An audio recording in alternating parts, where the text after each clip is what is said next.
Today we have to do worksheet 20, which is based on arithmetic progressions. इसमें हमें कुछ word problems दी हुई हैं and we have to solve those word problems. So let's start with the first one. पहला question जो हमें दिया हुआ है वो है Ram saved ₹5 in the first week of a year and then increased his weekly saving by ₹1.75. If in the nth week his weekly savings become ₹20.75, you have to find n. तो question में क्या दिया हुआ है कि राम ने अपनी कुछ वीकली सेविंग्स करना शुरू करा और उसने शुरुआत ₹5 से करी. तो इन द फर्स्ट वीक, अगर यहाँ पर हम वीक लिखें तो फर्स्ट वीक में हिज सेविंग वाज, कितनी थी उसकी सेविंग? ₹5, है ना. He saved ₹5 in the first week.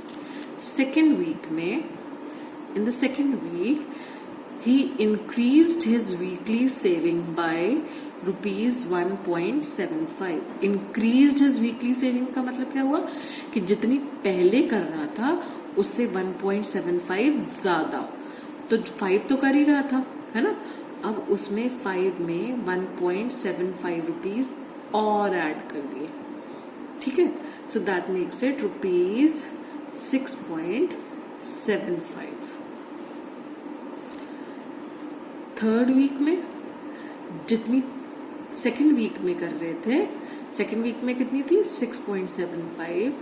उससे ₹1.75 ज्यादा. ₹1.75 ज्यादा का मतलब क्या हुआ? कितना हो गया? This is ₹8.50. ठीक है. इसी तरह से फोर्थ वीक में जितनी थर्ड वीक में करी थी सेविंग, उससे ₹1.75 ज्यादा. That means ₹10.25. ठीक है.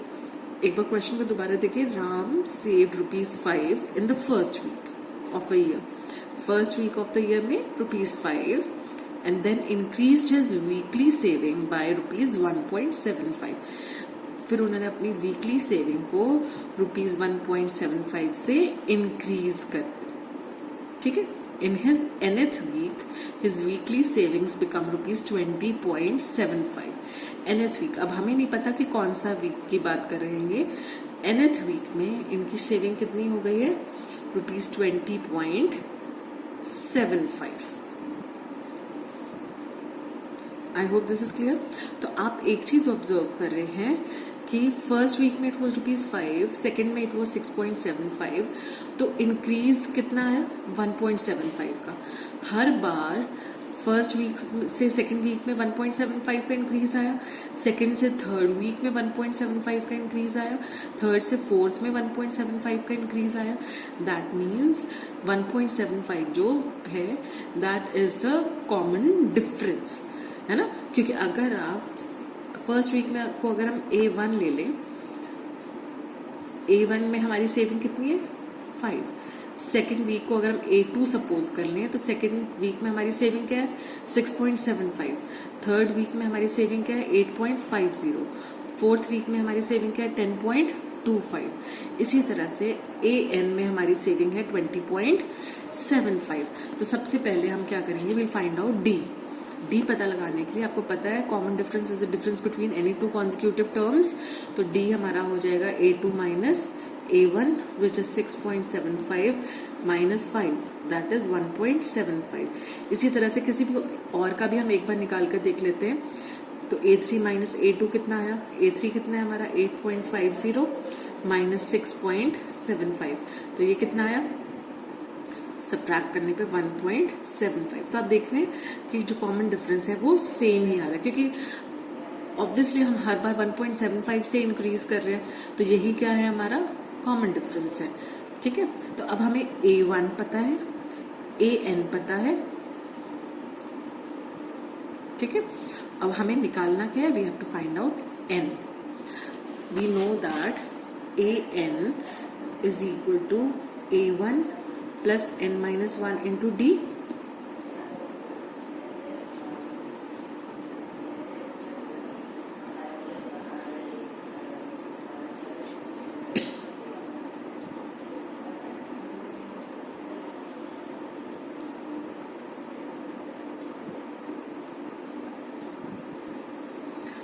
तो an हमारा कितना है 20.75, this is equal to a1 कितना है हमारा 5 प्लस n-1 इंटू d कितना है हमारा 1.75. So we have 20.75 minus 5 is equal to n-1 into 1.75. इसको माइनस करके हमारे पास आया 15.75 is equal to n-1 into 1.75.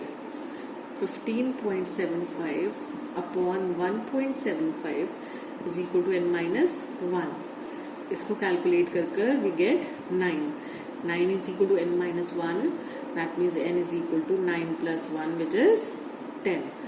तो n की वैल्यू कितनी आती है हमारी 10. मतलब 10 हफ्ते के बाद his savings will be 20.75. ठीक है. Now moving on to the second question. How many multiples of 4 lie between 10 and 250? 4 के कितने मल्टीपल्स 10 और 250 के बीच में लाए, कहते हैं बिटवीन की बात हो रही है ना. तो आपको पता है 10 is not a multiple of 4. 10 के बाद जो 4 का पहला मल्टीपल आता है वो है 12. अगर हम 4 का टेबल गिने तो 4 1 4, 4 2 8, 4 3 12. तो 10 के बाद जो पहला मल्टीपल आता है that is 12. Since it is a multiple of 4 तो ये किस हिसाब से बढ़ेगा. The terms will increase with a difference of 4. ठीक है. वैसे भी 4 का टेबल अगर आप देखेंगे तो 4 3 12, 4 4 16, 4 5 20, ऐसे ऐसे बढ़ेगा है ना. अब आपको पता है कि 250 से छोटी जो टर्म, छोटी सबसे पहली टर्म जो 4 से डिविजिबल होगी दैट विल बी, वो पता लगाने के लिए हम क्या करेंगे, विल डिवाइड 250 बाय 4. 250 को हमने 4 से डिवाइड किया तो कितना आया 4 6 24. कितना बचा 10. 4 2 8, रिमाइंडर 2. अब ये जो 2 रिमाइंडर बच रहा है ये एक्स्ट्रा है हमारे पास.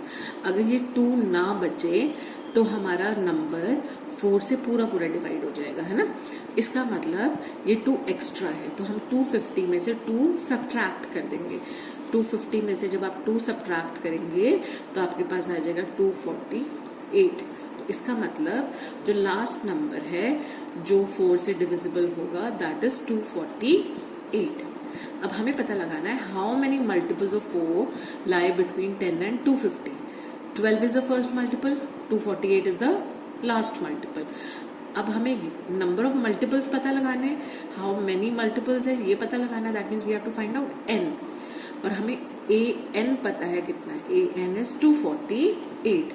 a1 भी पता है हमें, a1 is the first term कितनी है 12 and d the common difference is 4 क्योंकि 4 के मल्टीपल्स है ना. तो अब हम फॉर्मूला अप्लाई करेंगे an is equal to a1 plus n-1 into d.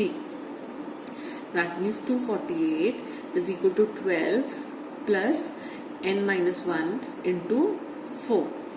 So you have 248 minus 12 is equal to n-1 into 4.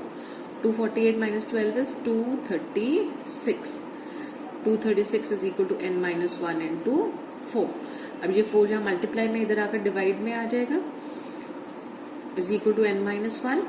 That means इससे डिवाइड करेंगे तो कितना आएगा 4 5 20, 4 9 36. This is equal to n-1 और n is equal to 59. -1 जब हम equal to की दूसरी तरफ लाएंगे तो क्या हो जाएगा +1. तो n हमारा आ जाएगा 60. तो इसका मतलब 10 और 250 के बीच में 4 के 60 मल्टीपल्स आएंगे.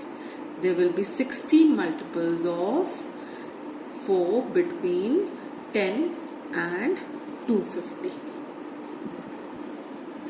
जब हमारा third question that is given to us is the angles of a quadrilateral are in AP with D is equal to 10 and you have to find out the angles. The angles are in AP. That means if the first angle is A, the second angle will be A plus D, the third angle will be A plus 2D, the fourth angle will be A plus 3D. है ना. AP में का मतलब क्या हुआ कि हर angle दूसरे से D के डिफरेंस से बढ़ता जाएगा। D will be the common difference, है ना, बिटवीन द डी से एक एंगल दूसरे एंगल से वेरी करेगा। अब क्योंकि ये एक क्वाड्रिलेटरल के एंगल्स हैं, that means the sum of all these 4 angles should be equal to 360 degree, क्योंकि क्वाड्रिलेटरल के चारों एंगल्स का सम कितना होता है 360, है ना। तो that means A plus D, this is the second angle, है ना, वो फर्स्ट एंगल से डी से वेरी करता है, A plus D. The third angle is A plus 2d and the fourth angle is a plus 3d. So this is equal to 360. अब हमें d की वैल्यू दी हुई है, d is 10, तो d की जगह मैंने 10 पुट किया, a plus 2 into 10 is 20, a plus 3 into 10 is 30. This is equal to 360 degree. तो a plus a plus a plus a 4 times a plus 10 plus 20 is 30, 30 plus 30 is 60, is equal to 360 degree. That means 4a is equal to 360 minus 60. So you have 4a is equal to 300. तो a हमारा आ जाएगा 300 upon 4. 300 को 4 से divide किया तो कितना आया, 4 7s are 28, 4 5s are 20, है ना। I hope this is clear. तो अब हम अपने एंगल्स निकाल सकते हैं। हमें पता है ए, हमारा फर्स्ट एंगल इज ए, तो that is 75। Second angle is A plus D, that is 75 plus 10, that is 85। Third angle is A plus 2d, which will be 75 plus 20, so this is 95। Fourth angle is A plus 3d, so this is 75 plus 30, so this is 105. So all the 4 angles of a quadrilateral which are in AP and with a common difference of 10 will be 75, 85, 95 and 105. I hope this is clear.